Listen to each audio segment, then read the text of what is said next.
Ciao, benvenuto sul canale di Italia Mistero. Se non sei ancora iscritto, ti invito a farlo e a lasciare un like. Questo è l'ultimo appuntamento con la storia di Mario Ferraro, il colonnello del Sismi, trovato morto a Roma in circostanze sospette negli anni 90. Attraverso la sua storia abbiamo analizzato alcune delle più importanti vicende italiane, dalla morte di Ilaria Alpi a quella di Rostagno, dal Sisde Gate fino al giallo di Via Poma. È giunto il momento dunque di tirare le fila di questa lunga vicenda. Vediamo quindi come sono andate a finire tutte queste storie. E se sei pronto, partiamo!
18 luglio 2012.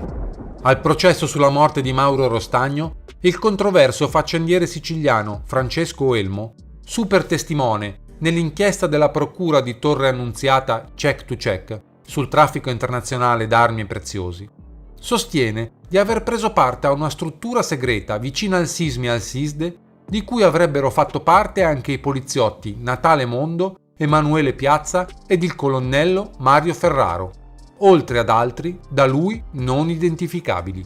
Mondo e Piazza sono stati uccisi da Cosa Nostra ed il loro nome ritornerà nelle vicende delle stragi e della caccia ai latitanti. Francesco Elmo, durante il processo, dichiara di aver indagato su Francesco Cardella negli anni 93-94 per conto dell'entità segreta di cui faceva parte. Gli sarebbe stata commissionata la verifica sull'esistenza di un conto corrente intestato al Cardella o a un suo delegato presso il Credit Lyonnais di Zurigo, dove avrebbero dovuto essere depositati 70 miliardi di lire. Elmo sostiene di aver intracciato il numero di conto, ma di non aver potuto verificare l'importo depositato. Sostiene comunque di aver incontrato quasi certamente Cardella all'Hotel Savoia di Zurigo e che nelle veline pervenutegli dall'entità cui partecipava, Cardella era indicato come proprietario di 2 navi da trasporto, la Caravena 1 e la Caravena 2, nonché di un aeroplano leggero. Con suddetti mezzi avrebbe trafficato in armi insieme a Ruben Alvaro, console onorario in Italia del Nicaragua. Sempre nel 94, Francesco Elmo avrebbe indagato su Nicolas Oman, console onorario della Liberia a Lubiana, colto a far traffico d'armi con la nave Corabi Durres. In quell'occasione si pensa addirittura ad un traffico di plutonio. Le armi erano provenienti dalla guerra nella ex Jugoslavia. Secondo Elmo, Oman prevedeva piani di volo con atterraggio di aerei contrassegnati NATO o ONU in piste militari abbandonate e che l'operazione sarebbe avvenuta anche in provincia di Trapani. Per l'omicidio a Rostagno è stato scagionato Francesco Cardella e sono stati ritenuti responsabili Vito Mazzara, capo della cosca di Valderice, legato al boss Vincenzo Virga, il mandante Francesco Messina Denaro. Lei ha fatto parte mai dei servizi segreti, signor Elmo? Non so se sono servizio segreto o meno, quindi non posso dirlo, direi una falsità. E cioè, lei ha collaborato con servizi segreti, con chi? Con personaggi che fanno parte dei servizi segreti? Presidente, io non è che ho fatto parte dei servizi, quindi qualcuno mi ha dato una patente, tu sei uno dei servizi. Io ho sempre fatto riferimento a Natale Mondo, a Emanuele Piazza, a Colonnello Ferraro e così via. Quindi è corretto? Significa fare parte del servizio? Sì, se no no. Aspetti, no, allora formulo meglio la domanda. Non che lei, sì, se lei ha fatto parte dei servizi, lei chiedo, lei ha collaborato con i servizi segreti? Collaborare, che è diverso di fare parte.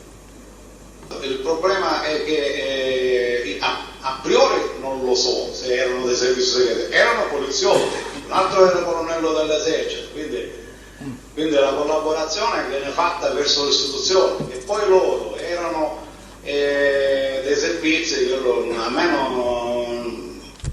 Lei risulta o ha preso qualcosa su atterraggi in Tunisia durante l'esistenza di Gladio? Cos'è Gladio lei lo sa? No. Guarda, io le contesto per aiutare la sua memoria, sempre siamo in quella pagina dove ho finito di leggere poc'anzi. Se avvenivano tali atterraggi in piste militari abbandonate come quella vicina a Birgi e gli stessi sono avvenuti in contemporanea all'esistenza del centro Gladio di Trapani a nome Scorpione, gli addetti a tale centro sarebbero intervenuti sicuramente per copertura e appoggio. Lei la rassegna come ipotesi qui. Ora le chiedo se ricorda di aver detto questo e se... 17 dicembre 2015. Vengono desecretate alcune intercettazioni telefoniche della commissione d'inchiesta sul ciclo dei rifiuti e sulle attività illecite. Stralci di telefonate dell'imprenditore Giancarlo Marocchino, che per primo, quel 20 marzo del 94, accorse sul luogo del delitto. È stato un agguato, ci hanno sparato, li hanno proprio mitragliati, hanno ferito 2 della scorta e l'autista non è stato ferito e loro hanno preso 3-4 colpi nella testa. Dopo pochi minuti è arrivato questo elicottero che si era stato dalla Garibaldi, credo, dalla nave Garibaldi, e è atterrato proprio vicino alla macchina, è sceso un dottore militare e io ho detto guardi che mi sembra che è ancora in vita. Difatti lui si è avvicinato a Ilaria e così ci è venuto come un sorriso, ha detto, anche lui lì per lì ci sembrava ancora in vita. E poi dopo quando ci ha messo... Lei ha sorriso? No, il militare, no, come ha sentito la ragazza che l'ha presa, anche lui, lì per lì anche lui ci è sembrato. Poi quando ci ha messo la maschera, dopo un po' di fatti, questa maschera l'ha fatto 2 o 3 volte, che poi dopo, diciamo, è aspirata. Di fatto anche lui ha scosso la testa e mi ha detto niente, è morto. Le intercettazioni vengono svolte a partire dal 23 maggio del 2005. Cemento, motori e farmaci dall'Italia alla Somalia, un affare che coinvolge Marocchino nel 2005. L'uomo è sicuro di sé, come dice al figlio Gabriele il 1 giugno 2005. Sono in una botte di ferro, perché di fianco a me c'ho i servizi, puoi capire. L'imprenditore non è solo il primo ad accorrere sul luogo del delitto di Ilaria Alpi, è lui a reperire e a portare in Italia, per la commissione d'inchiesta di Taormina che indagava sul duplice omicidio, il furgone dove sarebbero stati uccisi Alpi e Rovatin. Il Toyota pick-up, risultato poi non compatibile con quello dell'assassino, almeno dalle analisi della procura. Mai indagato per l'omicidio, Marocchino fu consulente della commissione d'inchiesta. Le cronache del periodo di residenza in Somalia, si legge dal documento, accreditano il Marocchino come smaltitore di rifiuti, trasportatore di armi, fornitore di servizi di accompagnamento ad agenzie internazionali e fornitore di scorte armate alla stampa estera, vedasi caso Ilaria Alpi, nonché ancora fornitore di servizi vari alla missione Ibis, ritenuti preziosi dal generale Fiore.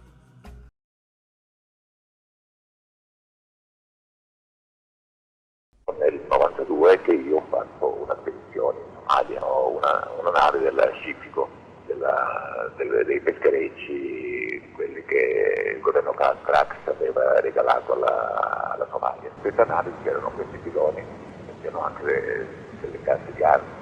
E questa spedizione è arrivata in Somalia. Poi lì mi sono avvalso di personaggi tipo marocchino per lo scarico, sono scaricati questi punti, queste casse di armi, le armi vanno a dove dovevano andare, i punti sono stati spostati da una parte alla fonte di un fiume, da un'altra parte sulla strada Garoi-Posalmo. Iniziano a collaborare, però ancora qualche notizia mi arrivava. Nelle notizie che mi arrivavano c'era anche il fatto che tu hai fatto questo traffico di rifiuti in Somalia e non ti è successo niente perché eri ammanicato, ecco. Penso che questa giornalista non aveva nessun protettore al governo. 19 ottobre del 2016. Si svolge la revisione del processo Alpi. Hashi Omar Hassan viene assolto dopo aver scontato 17 dei 26 anni che avrebbe dovuto scontare, secondo la pena inflittagli. Grazie a Dio, dopo quasi 19 anni di processo, 16 anni di carcere, 1 anno e mezzo di affidamento del servizio sociale è sempre un detenuto. Oggi ho ottenuto giustizia che aspettava molti anni, grazie a Dio è andata bene. Anche grazie ai giornalisti perché hanno scoperto loro a fare revisione del processo, è andata bene. Un processo molto strano, è un processo aperto solo per la ricerca di un capo espiatorio che non cercavano la verità. Dimostra anche testimonianze di Gella che ha dichiarato di essere pagato già il primo giorno per rilasciare una dichiarazione falsa, perché era una processo falsa. Il 3 luglio 2017 la Procura di Roma chiede di archiviare l'inchiesta, in quanto risulta impossibile accertare l'identità dei killer e il movente del duplice omicidio Alpi Hrovatin.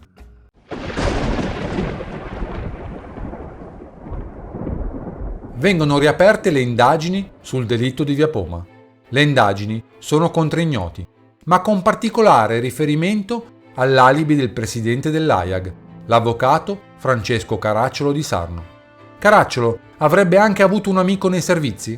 A suo tempo, una giornalista venne querelata e perse per aver detto che in Via Poma era passato Michele Finocchi. In quale momento ha saputo del delitto? Cerchi di ricordarlo bene. Io non me lo ricordo, io so che la mia sensazione è che è venuto da me in campagna il signor Sibilia. La mattina dopo, un altro giorno dopo, non lo so, e mi ha comunicato di questo fatto.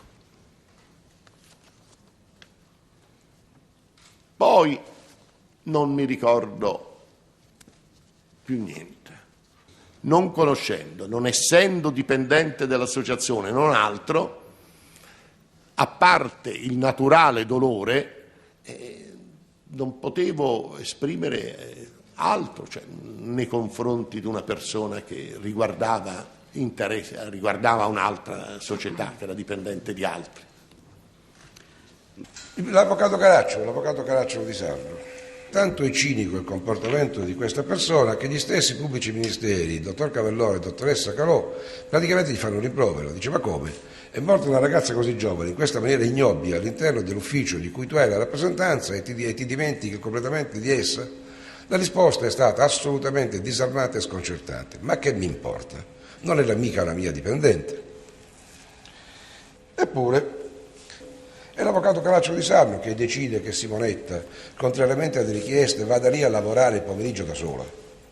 A Simonetta gli ho anche detto, guarda, se devi fare il lavoro per non stare, tra virgolette, sola il pomeriggio, anche perché lì il mese di luglio e d'agosto di pomeriggio è il deserto in quella zona. Ho detto, preferibilmente magari queste 3 ore che devi fare qui se le puoi fare la mattina.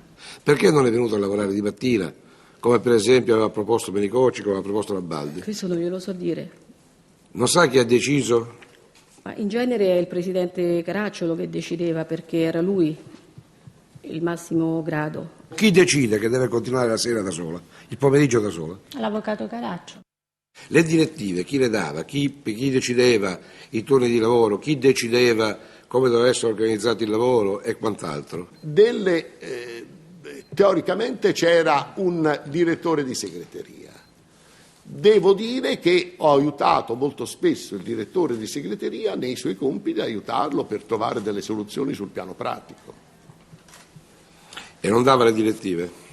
Che ha detto? Io? Sì. Beh, ovvio, tutte le mie soluzioni, poi gli altri le interpretavano come mie direttive.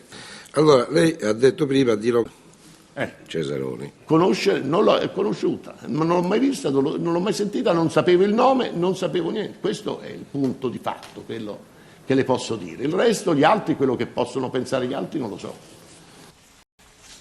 Negherà addirittura di averla mai conosciuta. Eppure, sulla rubrica di Simonetta ci sono 2 numeri, non uno, 2 numeri di telefono dell'avvocato Caracciolo. E teniamo presente che questo qui era l'unico numero che riguardava gli osservatori della gioventù presente nell'agenda di Simonetta, nella rubrica di Simonetta, veramente l'unico. È credibile che la conosca, che non l'abbia mai vista né conosciuta, non sappia neanche se fosse maschio o femmina? Nel frattempo, l'inchiesta sulla morte di Paolo Adinolfi è stata archiviata.